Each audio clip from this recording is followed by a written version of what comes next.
Hey guys, so I'm upstairs in my studio, about to go and pop back into my Zoom class.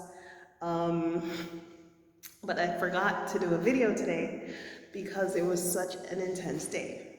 After getting JoJo off to school, I got a message from Mama that she got me a maid. So, Mama finally brought the maid around, and she's a lovely lady, but you know, I'm gonna do a video with her tomorrow, but it just like I I I don't know. I'm gonna do a whole entire other video about get in your bed. I'm gonna do a whole. I just washed your feet. Get back in the bed.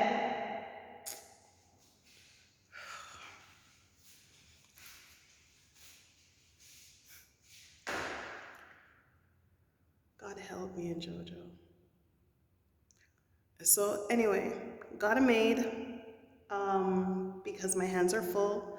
I'm in Zoom classes. This house is big. I'm setting up a studio. I'm filming a movie, and I needed some help.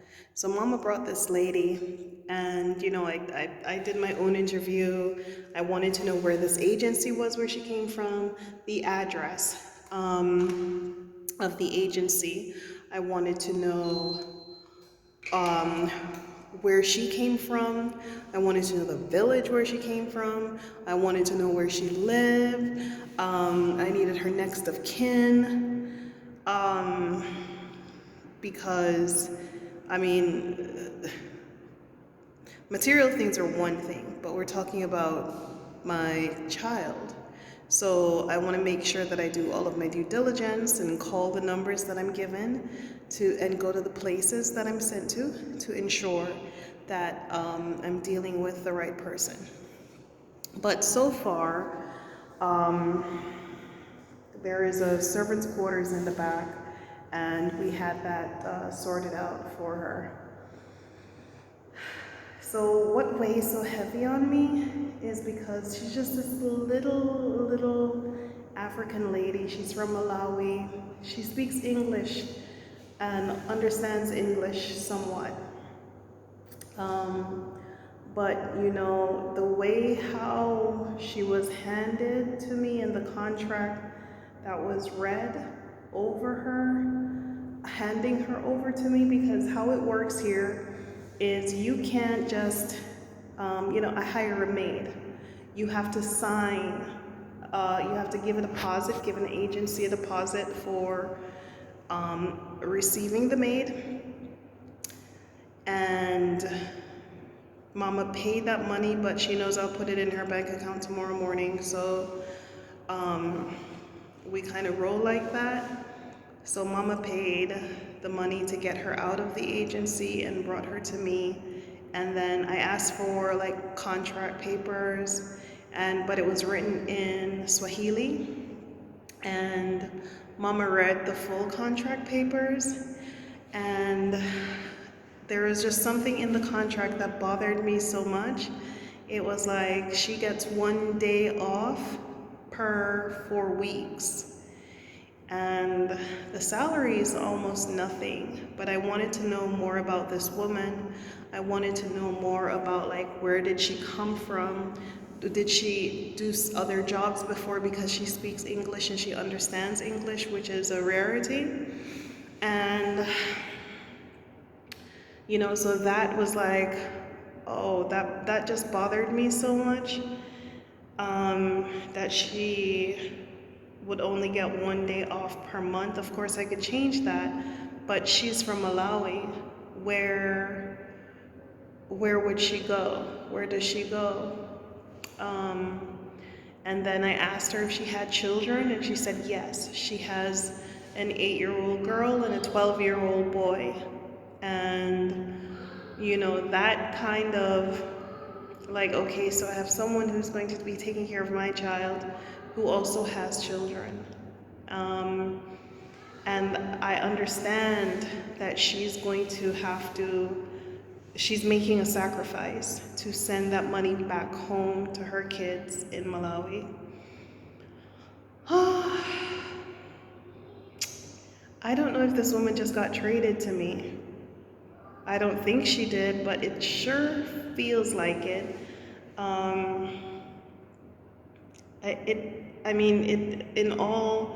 For all the like legalities of everything, it's exactly how it should go. But I mean, and I'm going to pay her the drop in the bucket that they said and some, because she has children.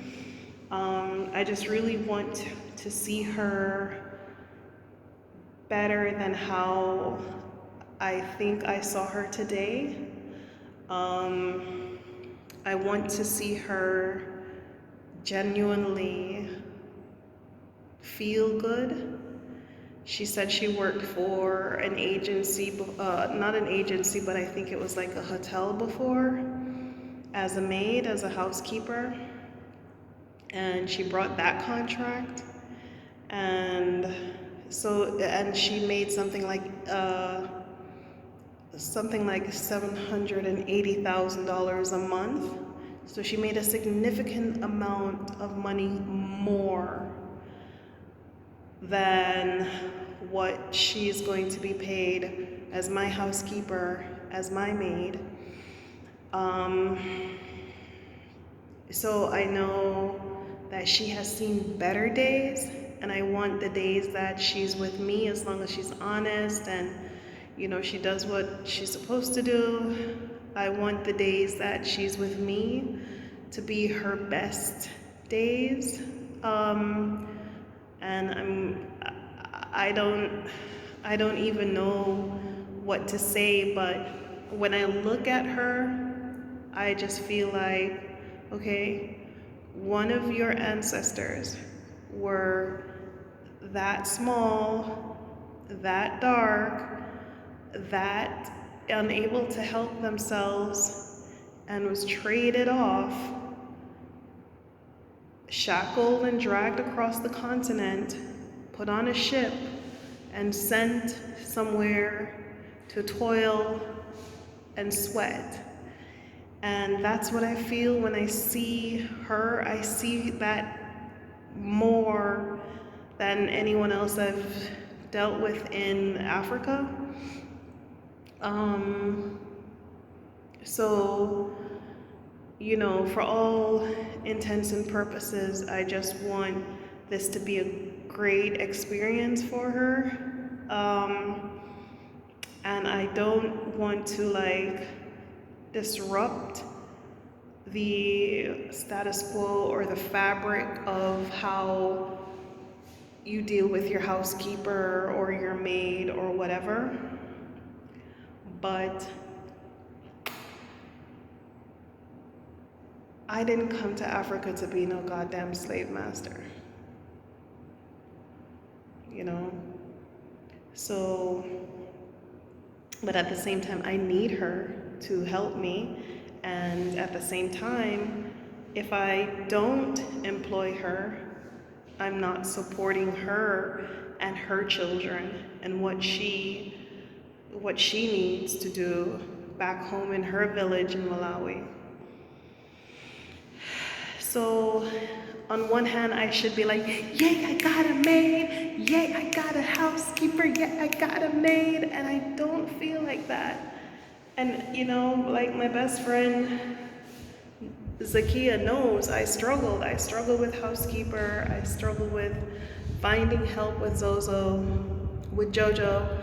I went through so much,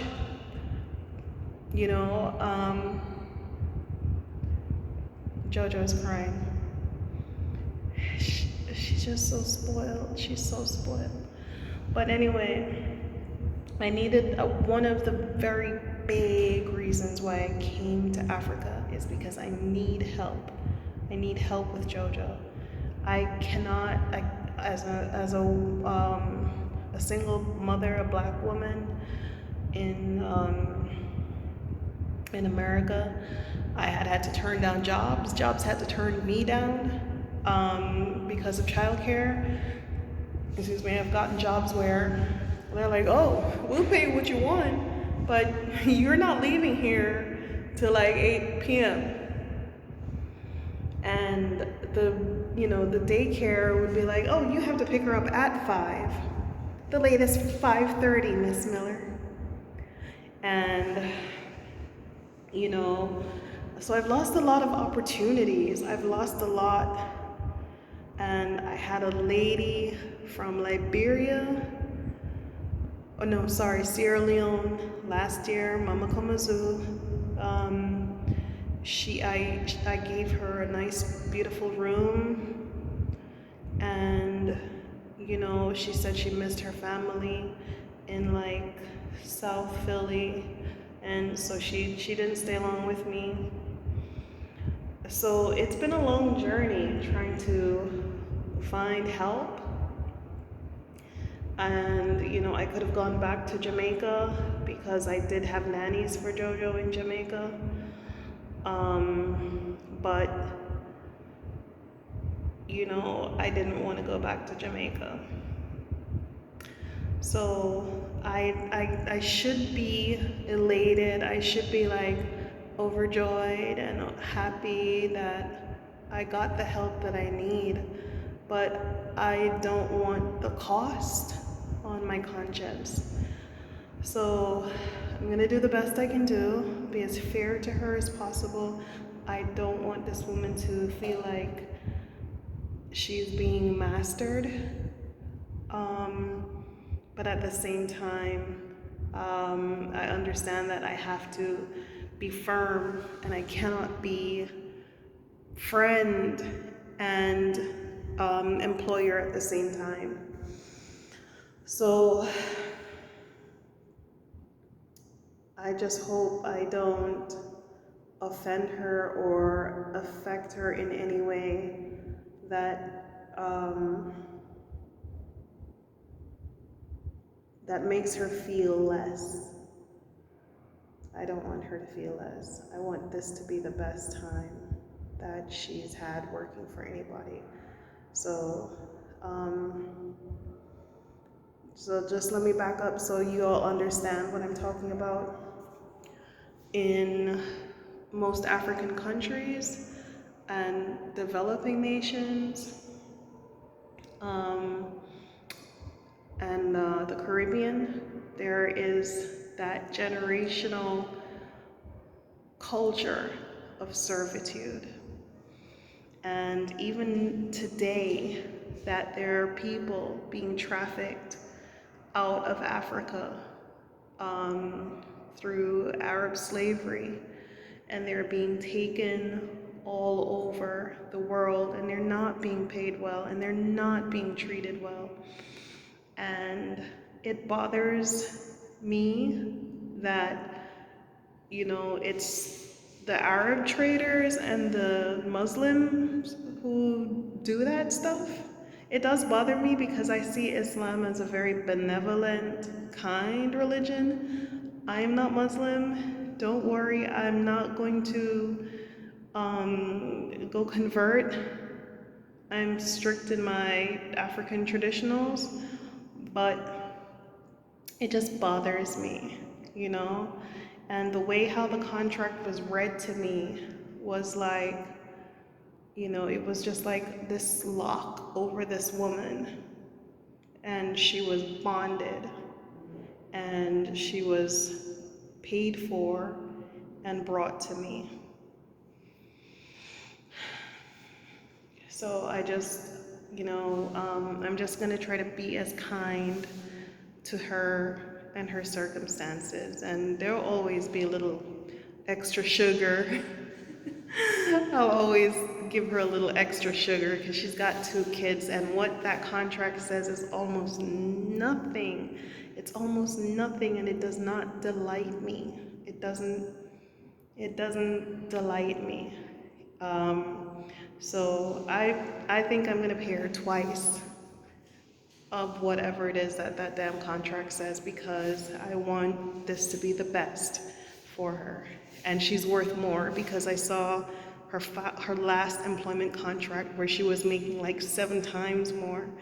So I don't know how, coronavirus, well, that company went out of business, but at the same time, I want this to be the best of days for her.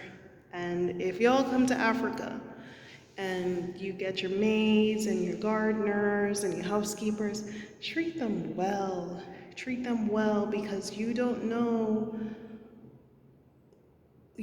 just don't know. You don't know what's waiting for you around the corner. You don't know what life is going to bring to you. So treat the people who depend on you well, as best as you possibly can. Speak to them nicely. Provide for them, because you're now a provider for them and their children. So, oh God, why is JoJo still even awake, man? I gotta get into the Zoom classroom. Anyway, thank y'all. Love you for watching. I don't know what just happened to this air conditioner. Oh, okay. All right, got to go. Thank you. Thanks for watching. Bye-bye.